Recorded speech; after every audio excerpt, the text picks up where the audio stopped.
अहम खबर आपको दें कि इमरान खान की ज़ेर सदारत जनूबी पंजाब के पार्लिमानी बोर्ड का इजलास, जिसमें जनूबी पंजाब के सूबाई असम्बली के टिकट्स फाइनल करने से मुतालिक मुशावरत की गई है। मुल्क के मसाइल का हल साफ और शफाफ इंतखाबात में है। इमरान खान ने कहा पार्टी के साथ मुश्किल वक्त में खड़े होने वाले वफादार कारकुनान को आगे लाया जाएगा। इखलाक बाजवा नुमाइंदा खुसूसी हमारे साथ हैं, उनसे बात करते हैं। जी इखलाक, आगाह कीजिए।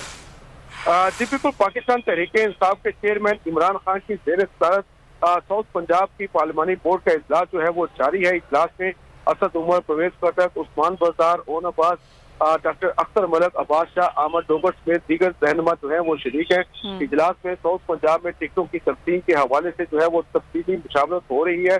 साउथ पंजाब की सूबाई असम्बली की टिकटों के फाइनल करने के हवाले से इस वक्त भी मुशावरत जारी है।